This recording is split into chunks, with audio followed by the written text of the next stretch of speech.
So guys, I have to put on my scholar glasses for this one because this is something I've wanted to talk about for more than 10 years. So I got this book in 2010, I believe. And at that point in time, I was really into libertarianism.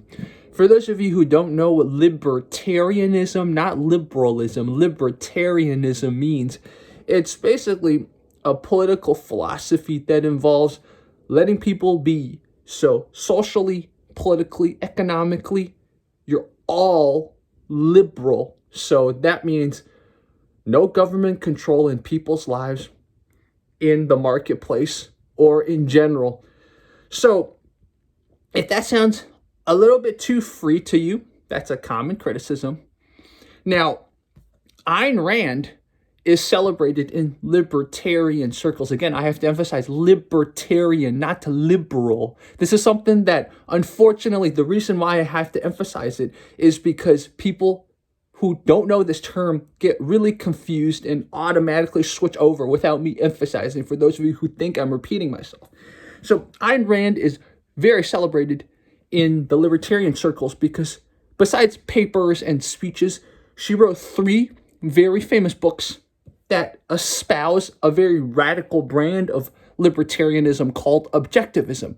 If you want to know about objectivism, my channel's not the best place to go to because there's a lot of great stuff online. I just encourage you to search it up. The first book that Ayn Rand wrote that I love is called Anthem. It's also her shortest book. The second book that Ayn Rand wrote is called The Fountainhead. Some of you have probably read it back in high school or middle school.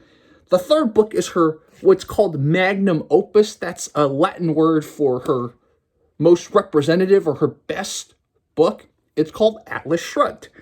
Now, if any of you have played BioShock, BioShock was actually sort of based on this, but it took it in a dystopian direction. Now, why is this a book that I could just never get into?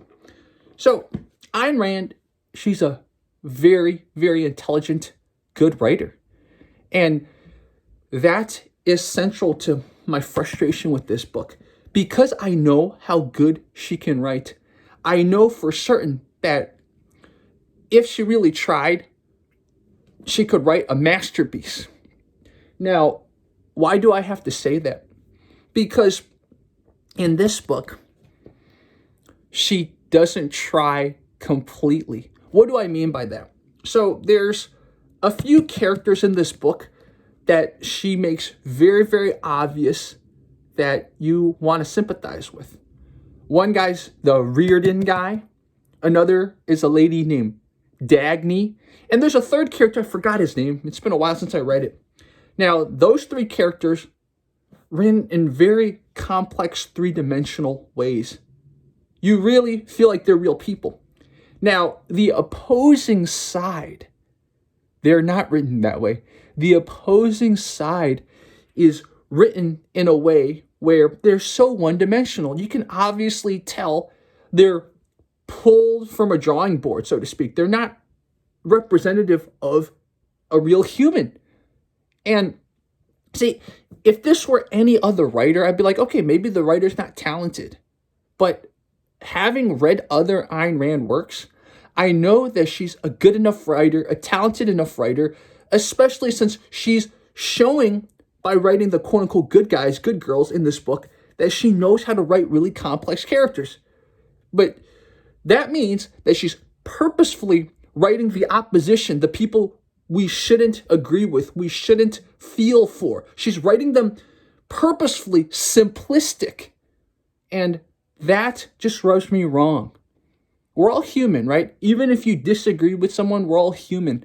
And if we don't see the humanity in people who disagree with us, we don't have a society, or we have a society that's very different from what America strives to be. So that's why I read about, this is a really long book, by the way. There's a speech in here that John Galt gives that's like 50 pages, but I never got to that point, right? She splits it into 3 parts, and I read about, I think, halfway through the first part, And I just couldn't do it anymore because, again, the characters that we're not supposed to agree with, they're written in such simplistic ways that are not representative of how a real person is.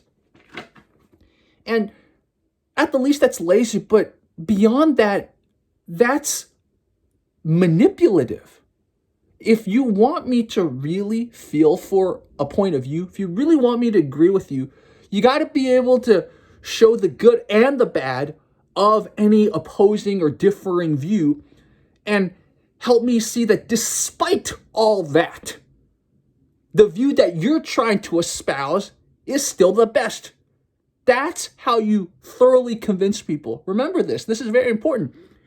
No one's going to be right 100% of the time, or rarely you're going to be right 100% of the time. But if you can acknowledge that and still show that your point of view is still better, then you're going to convince a lot of people.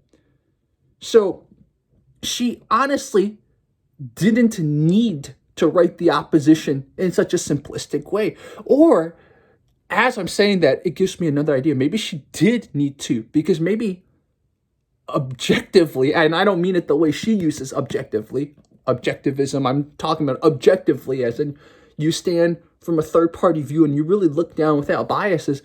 Maybe objectively, there is a lot wrong with libertarianism. And that's why she had to write her book this way. I didn't even think about it that way, but it doesn't matter, right? Because again, nothing's perfect. And the reason why I think a lot of us, as in the people who might follow my channel, might gravitate towards libertarianism, is despite its flaws, it still potentially might be a really good system. Now, personally, being more conservative now, I don't think libertarianism is the best system, but it's sure better than some systems that we've seen before. So, anyways, I am probably going to donate this book because I got this book for free anyways. So I was like, I don't want to sell this. But then from an objectivist point of view, I should sell this, right? But if any of you have read Atlas Shrugged or any Ayn Rand books, please let me know because I would love to hear your thoughts. So let me know your thoughts either on this book. If you've seen the not so good adaptations of this book, let me know too. There were also adaptations of The Fountainhead starring Gary Cooper, by the way. So if you've seen that, let me know. In general, let me know what you think about Ayn Rand, about objectivism. If you don't know about objectivism, what do you think about libertarianism or buzzword anarcho-capitalism? That's libertarianism taken to the extreme. Another way. So that's it, guys. Any books besides this that you've tried that you just can't get into? Let me know. Talk to you soon.